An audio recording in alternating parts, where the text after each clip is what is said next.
Boa noite, meus amigos, meus irmãos queridos, corações amados que nesse momento disponibilizaram o seu tempo e o seu coração para estar conosco aqui, nesse momento de reflexão, cujo objetivo é o de nos permitir meditarmos um pouquinho a respeito da mensagem moral apresentada em O Evangelho segundo o Espiritismo, que faz parte da codificação espírita pelas mãos de Allan Kardec. Contendo essa obra, mensagens do Evangelho de Nosso Senhor Jesus Cristo, ponderações de Allan Kardec, escritas suas, também instruções dos Espíritos, nos capítulos que vão se sucedendo em quase todos eles. O que nós possamos, nesse momento, mergulharmos no clima da prece, para que onde estivermos aí acomodados, possamos criar uma relação mais estreita com os amigos do alto, estes que nos inspiram no dia a dia, essas almas queridas que permanecem ao nosso lado e que nunca nos abandonam, que nos querem bem, que nos amam incondicionalmente, sem exigir nada de nós, e ao contrário, dando tudo de bom que eles têm para o nosso benefício. Então vamos orar. Vamos preparar o coração nesse momento, elevar o pensamento e buscarmos em Jesus, o Mestre venerando, a inspiração que necessitamos, tanto para nós aqui falarmos, quanto para os irmãos compreenderem. Não porque estamos falando, mas porque a mensagem de Jesus, da doutrina espírita, ela é consoladora, penetra as almas, esclarece e traz um ambiente de renovação e de paz àqueles que se lhe submetem. Muito obrigado, Senhor Jesus, por este amparo, por esta luz que nesse momento irradia para todos nós. Que a tua bondade esteja sempre conosco, hoje, agora e sempre. Que assim seja. Então vamos lá, corações queridos, no capítulo 15º do Evangelho segundo o Espiritismo, no seu item 10, nas instruções dos Espíritos, temos uma mensagem aqui de Paulo, o apóstolo, que foi escrita em Paris, 1860, que é intitulada Fora da Caridade não há salvação. Esta é uma das bandeiras do Espiritismo, uma bandeira muito importante, que tem como finalidade orientar a evolução moral do homem, baseado nos ensinamentos em toda a proposta trazida por Jesus, tão hoje procurada, né, tão hoje necessitada pelas criaturas humanas, por todos nós, mas ainda tão preterida por muitos, que preferem novidades e coisas que mexem mais com as nossas ilusões, com as nossas sensações, do que com a realidade que nós precisamos conversar e saber. Infelizmente, né, ainda temos uma grande parcela da humanidade à busca de outras coisas que não são aquelas que constroem. Quando os discípulos, então, certa feita, né, ao se aproximarem de Jesus e ele dizer algumas coisas para eles, eles respondem: Mas, Senhor, para onde iremos? Para quem iremos? Se só tu tens as palavras de vida eterna.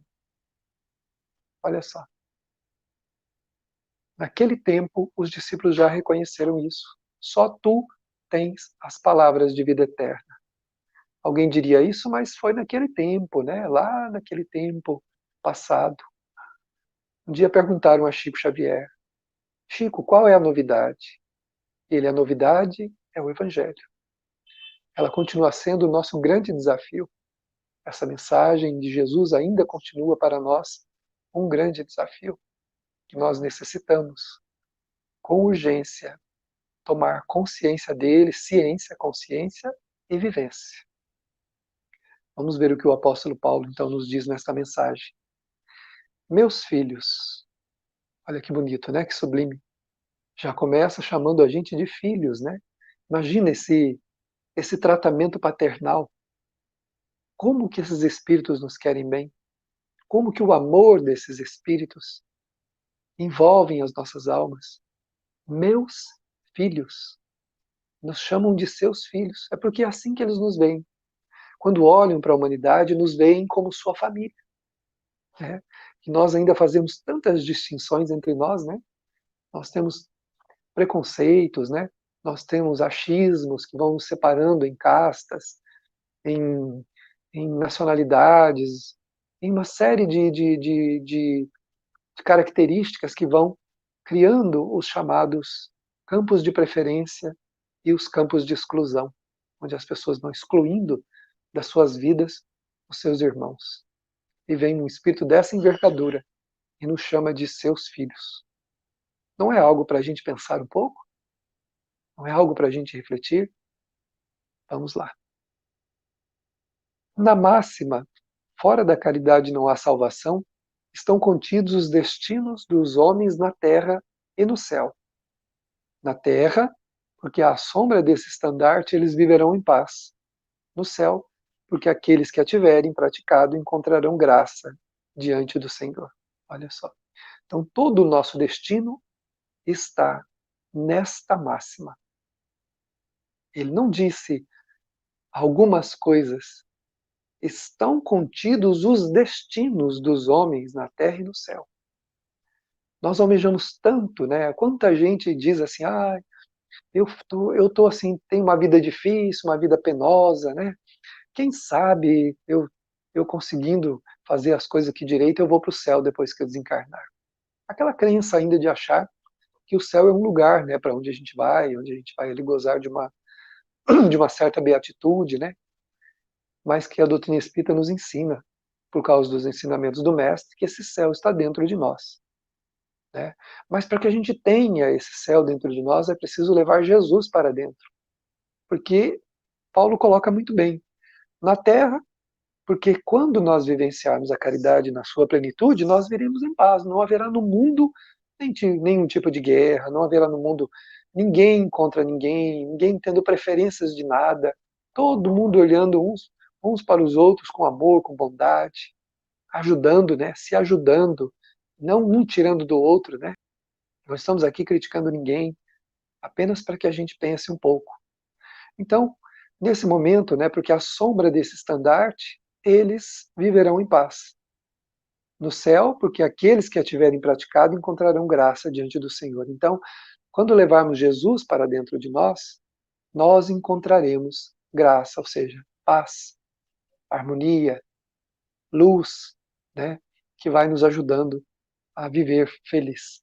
Essa divisa é a luz celeste, a coluna luminosa que guia o homem no deserto da vida para conduzi-lo à terra prometida, e brilha no céu como uma auréola santa na fronte dos eleitos e na terra. Está gravada no coração daqueles a quem Jesus dirá: Passai à direita, vós, os benditos de meu Pai. Qual é essa terra prometida, né? Os antigos achavam que era um lugar, né? Saíram lá do Egito, né? E foram percorrer. Os hebreus deixaram lá o faraó, foram percorrer lá os caminhos da terra prometida, né? Tentando chegar a essa terra prometida, quando em verdade a terra prometida é o planeta, é a terra mesmo do futuro, né? É a terra que nós habitaremos no futuro, se nós conseguirmos gravar no próprio coração, né, esta máxima: fora da caridade não tem salvação. Porque a gente vai sair o quê? Do deserto da vida. O que é o deserto? É um simbolismo, né? O deserto nada mais é do que as regiões inóspitas do nosso sentimento, né? Aquelas lutas naturais que nós enfrentamos no dia a dia, num mundo onde o materialismo impera de maneira bastante forte, reduzindo-nos muitas vezes a coisas, né? A objetos, a números. Nós precisamos mudar isso. Porque se o Espiritismo tem uma missão maior, essa missão não é contra as religiões, não é contra os religiosos, não é contra as pessoas, não é contra as instituições. Mas se tem uma luta que a doutrina espírita veio para fazer é contra o materialismo. Então, o materialismo deverá deixar o planeta. E quando ele deixar, teremos então chegado na Terra prometida, que é a Terra do futuro, a Terra, né, e brilha como uma auréola na santa na fonte dos eleitos. Quem são os eleitos? aqueles espíritos que conseguirem gravar essa máxima no coração e a praticar. Então, se nós conseguimos praticar a caridade na sua plenitude, nós estamos falando aqui apenas da caridade material, mas também dela, né? Quando ninguém mais nesse mundo sentir fome, passar frio, sentir falta de qualquer coisa que seja, mas também quando todos se importarem com a dor alheia, com o sofrimento, com a doença, com a fragilidade emocional, né? Quando começarmos a olhar os nossos irmãos com bondade, usando de tolerância, de paciência, de perdão, quando nós conseguimos fazer isso, nós estaremos então praticando esta máxima: fora da caridade não há salvação. Estaremos praticando ela. E aqueles que assim fizerem, naturalmente se destacarão dos outros, porque o teor, né, o peso específico espiritual de cada um, né, a luminescência emitida pela alma bondosa, pela alma que ama, é diferente da alma que odeia, da alma que detesta a humanidade, que quer se dar bem, que quer prejudicar o seu semelhante. É muito diferente espiritualmente essas duas almas. Uma pode, mesmo que uma luzinha bruxuleante tem, a outra é sombra, é treva, é escuridão, né? Então a alma que se dedica ao mal é uma alma trevosa, que traz em si ambiente de trevas, que precisa de luz. E enquanto o espírito não se atentar de que não é prejudicando seus irmãos que ele vai se dar bem, que não é fazendo o mal que ele vai se dar bem, que ele vai se projetar, que ele vai ser feliz, enquanto ele não compreender isso, permanecerá nas próprias trevas que cria para si mesmo. Aqueles ambientes, porque o ambiente do egoísmo é um ambiente escuro, é um ambiente pardacento, é um ambiente é, é como um nevoeiro, né, que não se vê direito. Por isso é que as pessoas muitas, mas fulano não viu que ele estava fazendo tal coisa? Não, não viu. Se ele está imerso, ou se eu estou imerso em um clima de maldade, de querer me dar bem a qualquer custo, de passar por cima dos outros, seja como for, para eu conseguir o que eu quero, é óbvio que eu não estou enxergando direito. É claro que eu estou num nevoeiro, andando sem perceber que eu posso colidir com um obstáculo a qualquer momento. E vou colidir, com certeza. Ninguém que pratique o mal se dá bem, né? A gente tem um chavão popular que fala assim, aquelas pessoas ali, ou determinada pessoa fez o mal, olha lá, se deu bem. Não se deu bem, meus irmãos. Ninguém se dá bem fazendo mal. Materialmente, a pessoa pode ter conseguido algumas vantagens temporárias, porque mesmo isso pode ser tirado a qualquer momento. E se não for tirado nessa vida, certamente será na outra. E o espírito responderá amargamente por adquirir esses bens que não são legítimos. Evangelho segundo o Espiritismo, quando, quando nós encontramos que se um bem só é legitimamente verdadeiro, se possui ele verdadeiramente, quando que para adquiri-lo, não se prejudicou a ninguém. E foi ganho com o suor do próprio rosto. Porque cada um responderá por cada moeda adquirida em detrimento do semelhante. Então nós temos que pensar, não é? Como é que nós iremos fazer com essa questão de querer nos darmos bem e acharmos que com isso estaremos conseguindo alguma vantagem? Não. Só na caridade, nos ambientes da caridade, nós conseguiremos encontrar essa paz, essa luz. Ele continua dizendo aqui então: passai à direita, vós, os benditos do meu Pai. Vós os reconhecereis pelo perfume da caridade que espargem ao seu redor. Nada exprime melhor o pensamento de Jesus, nada resume melhor os deveres do homem do que essa máxima, de ordem divina. Ou seja, essa máxima fora da caridade não há salvação, Paulo fala que é de ordem divina, não é? E nada exprime melhor o pensamento de Jesus, e nada exprime melhor os deveres do homem. Então, todo o pensamento de Jesus estava expresso na caridade. E os deveres do homem são, então, para com a caridade. Porque é a única que vai nos reformar. Quando nós conseguirmos observar a vida e o semelhante com todo o amor e respeito que nos é devido fazer. Quando não tivermos mais coragem de prejudicar a ninguém. E quando não conseguirmos ficar de braços cruzados, enquanto houver uma lágrima, um sofrimento, uma dor, uma privação, uma solidão, quando isso acontecer, quando não conseguirmos ficar indiferentes a isso, à caridade material e à caridade moral, nós então teremos cumprido o nosso dever e estaremos prontos para a terra prometida, que é a terra do futuro. Não é sublime isso? É muito interessante, né? É muito sublime. Então, como é que a gente vai reconhecer então aqueles que já estão mais prontos, né, mais aptos para essa terra prometida? Vós os reconhecereis pelo perfume da caridade que espargem ao seu redor. Então não tem o que falar sobre isso.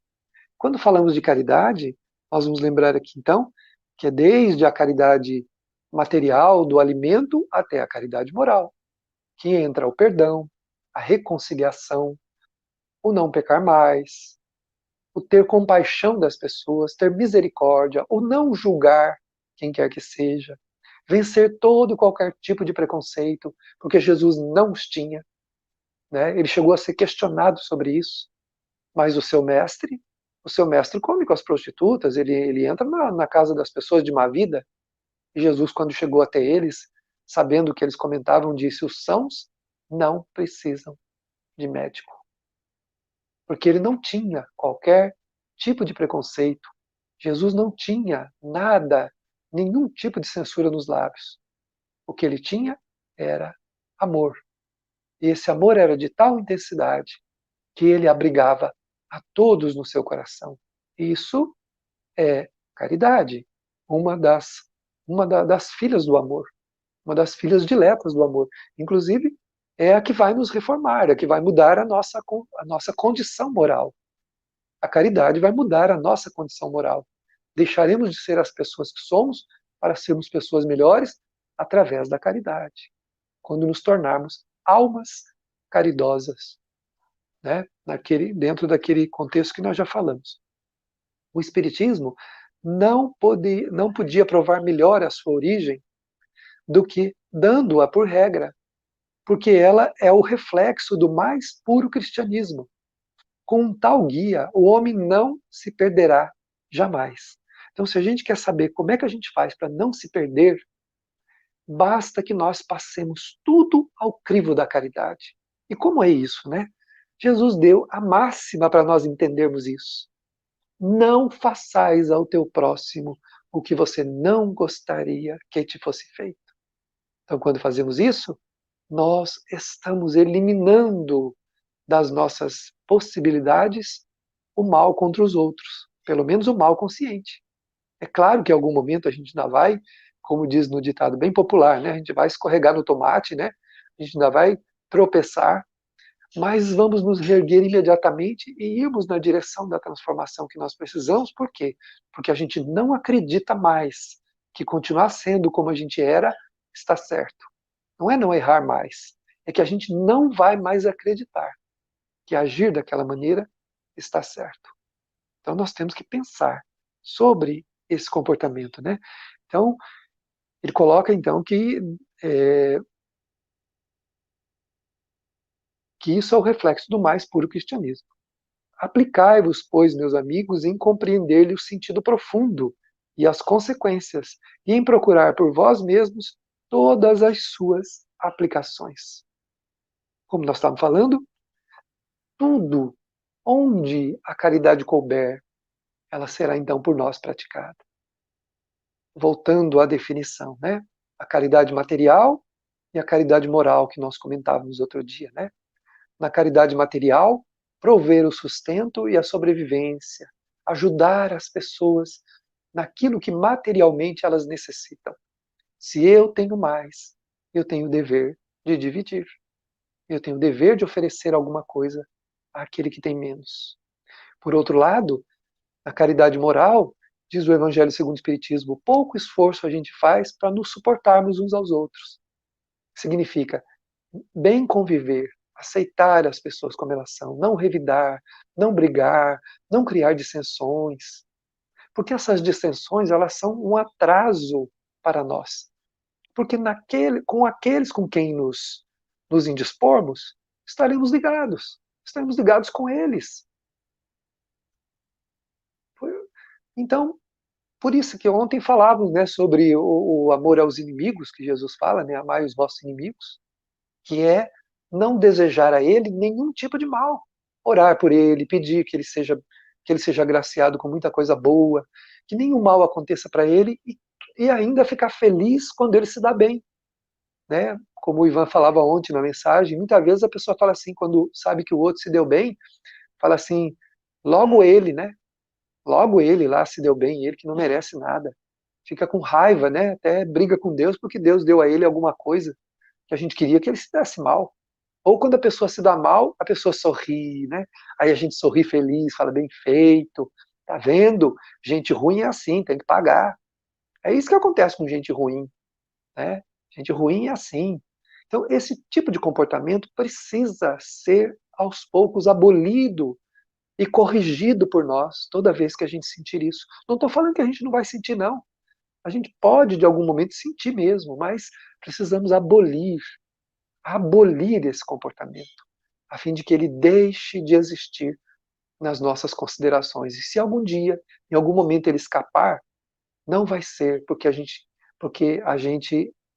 está com vontade que seja assim, porque a gente já não acredita mais nisso. Perdoar, né? Ter indulgência, né? Benevolência para com todos, indulgência para com as imperfeições alheias e perdão das ofensas. Livro dos Espíritos, a verdadeira caridade. Então, a caridade, então, no seu mais amplo aspecto. Por isso que o Paulo coloca aqui que a gente tem que se aplicar a compreender o sentido profundo da caridade e as suas consequências, né? E as suas aplicações. No que a caridade aplica-se? A tudo, desde o pensamento até o sentimento e tudo mais, na convivência, no comportamento, usando aquela máxima de nosso Senhor Jesus Cristo, quando ele diz, né? Ama o teu próximo como a ti mesmo, ou não faça aos outros aquilo que você não gostaria que te fosse feito. Olha, olha só o que ele diz agora em seguida aqui, ó.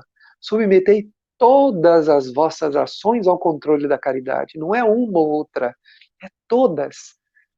Toda vez que a gente for fazer alguma coisa, se perguntar: isso que eu estou fazendo está correto em relação à caridade, ao amor ao próximo? O que Jesus faria se estivesse no meu lugar agora? Como ele agiria aqui nesta ação minha? Então, submetei todas as vossas ações. Olha só como coloca Paulo, à caridade. E vossa consciência vos recompensará. Por quê? Porque a consciência fica tranquila quando a gente faz alguma coisa boa. Quem nunca falou ou comentou consigo mesmo, graças a Deus que eu não falei aquilo naquela hora? Que bom que eu não fiz o que eu estava pensando. Nossa, graças a Deus que eu me calei. Ainda bem, porque depois se arrepende. Ninguém fica feliz por dizer o que pensa, né? Ah, eu fui lá, como diz uma linguagem bem popular mesmo, né? Eu fui lá, falei na cara dele tudo que eu estava pensando. Depois morre de culpa, se arrepende. Ah, não morre não, olha lá, tá bem felizinho da vida lá, andando para cá, tá até sorrindo por fora. Ninguém que pratique o mal fica bem. Dizer o que a gente pensa para os outros, desacatar as pessoas, revidar, se vingar, mesmo tendo razão, não faz bem. Depois deixa um ambiente muito ruim na alma, mas muito ruim mesmo, né? E ele diz aqui: vossas ações ao controle da caridade, vossa consciência vos responderá. Não somente ela vos evitará de fazer o mal, mas vos levará a fazer o bem. Olha só. Porque com isso a gente vai praticar. Não vamos praticar o mal e vamos praticar o bem, porque não estamos praticando o mal. E vamos ter vontade, porque a gente vai banindo da nossa alma todas aquelas razões que mantêm a gente como a gente é. A gente vai tirando aquilo, sabe? Vai tirando da alma aquelas aquelas impressões de que a gente está certo, de que a gente tem que se comportar assim mesmo, isso vai ficando, e a gente vai, né? Já ouvi de um amigo uma vez, ele falou assim, acho que eu estou ficando mole. Ah, por que você está ficando mole? Ah, aconteceu um fato lá comigo, eu fiquei quieto, fiquei olhando assim, sabe? Não tive vontade de responder, não. E qual, eu perguntei, o que você sentiu? Ah, não senti nada, não. Antigamente uma fúria tomava conta da minha cabeça, eu ficava cego e brigava e partia para cima. Sabe que agora eu olhei, até fiquei com dó da pessoa. É um coitado, um infeliz. Eu disse, você não está ficando mole. Isso não sou eu, Davi, que estou falando, está na doutrina. É uma evolução. Você evoluiu a sua moral, evoluiu o seu pensamento, evoluiu o seu sentimento. Isso te tornou mais calmo, mais tranquilo. Né? Porque a consciência, ela é assim. Quando a gente aprende, a gente pratica, ela nos dá como recompensa a paz. Os irmãos nunca ouviram falar do termo paz de consciência? É isso. É ficar em paz a despeito do que aconteça conosco. Das ofensas que a gente recebe, dos males que a gente recebe, desde que a gente não revide, a gente não vá desforra, a gente não se vingue, porque se nós fizermos isso, então, como diz Jesus no Evangelho, não valeis mais do que o vosso agressor, do que o vosso ofensor. Já recebeste a vossa recompensa. Você revidou, pronto, já está lá. Né? Se o que eu queria para satisfazer os meus anseios era me vingar, então já recebi a minha recompensa, está feito ali. Né? Tanto quanto aquele que faz a caridade para todo mundo ver. E receber muito obrigado, aleluia, alegria, né? Alegria dos outros, aquela coisa toda. Não que a gente não pode ver a alegria daqueles que a gente ajuda, né? Claro que pode, mas não necessitar dela. Fazer sem preocupar-se. Porque não basta uma virtude negativa, é preciso uma virtude ativa. Então não basta não fazer o mal, é preciso fazer o bem. Livro dos Espíritos novamente. Para agradar a Deus e assegurar a felicidade futura, basta não praticar o mal? Os Espíritos respondem não. É preciso fazer todo o bem que vos seja possível no limite das vossas forças. Porque todo mal que advier do bem que não fizerdes é um mal. Então tudo que acontecer por nossa omissão, estamos praticando o mal. Então não basta não praticar o mal só, diretamente. Ficar de braço cruzado, ocioso, também é praticar o mal. Estamos praticando porque tínhamos a oportunidade de fazer o bem e não fizemos. Para não fazer o mal, basta frequentemente a inércia, a negligência. Ou seja, basta que eu fique no meu canto. Que o mundo morra de fome, que as pessoas morram de chorar, né? Que o outro morra de frio, que o outro se suicide, problema dele, que o outro lá, né, a família dele se destrua. Não tem nada com isso, não estou nem aí. Isso é negligência. Isso é inércia. É indiferença. Isso já é um mal. Ah, mas não foi eu que fiz, mas não procurou ajudar, não fez nada. Nós estamos aqui para nos auxiliar. Meus amigos, agradecei a Deus que vos permitiu pudesses gozar da luz do Espiritismo, não porque só aqueles que a possuem podem ser salvos, mas porque vos ajudando a melhor compreender os ensinamentos do Cristo, ela vos faz melhores cristãos. Fazei, pois, que em vos vendo se possa dizer que o verdadeiro espírita e o verdadeiro cristão são uma só e a mesma coisa. Porque todos aqueles que praticam a caridade são os discípulos de Jesus, qualquer que seja o culto a que pertençam. Não quer dizer que tenha que ser espírita, mas todo aquele que pratica os ensinamentos de Jesus é um verdadeiro cristão. E no caso nosso de sermos espíritas, temos ainda a luz do espiritismo, que esclarece além, que nos mostra a vida após a morte, a continuidade da vida, e que todas as consequências das nossas atitudes de hoje se refletem lá no tempo. Né? Então a doutrina espírita é uma luz para nós, porque nós temos conhecimento da reencarnação e de outras leis de Deus que agem e vigem em nós, que a maioria das religiões não sabem, ou se sabem, não falam. Né? Mas nós temos, então, a luz do Espiritismo. Por isso que o verdadeiro espírita é também o verdadeiro cristão. E é uma e a mesma coisa. Então, dizer espiritismo cristão é uma redundância. Ou irmãos espíritas cristãos. É uma redundância, porque o espírita é cristão. Então, quando nós falamos fulano é espírita, ou eu sou espírita, eu estou dizendo eu sou cristão, porque a base da doutrina espírita é a mensagem de Jesus. Somos cristãos. Por isso que o verdadeiro espírita e o verdadeiro cristão são uma só, ou seja, não são distintos, e a mesma coisa. Então, redunda quem fala, né? Que também não tem importância, mas redunda, né? Quem fala espírita cristão, como se tivesse um espírita que não fosse cristão. Ah, mas tem lá o fulano daquela seita. Não é espiritismo.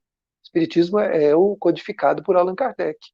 Respeitamos todas as crenças, todas as seitas, todas as ideologias boas, né, que conduzem o homem ao bem, mas temos que separar as coisas, né? O Espiritismo foi codificado em 1857 pelo senhor Hipólite Leão Denizar Rivail, que colocou na sua obra o pseudônimo de Allan Kardec, as 5 obras da codificação.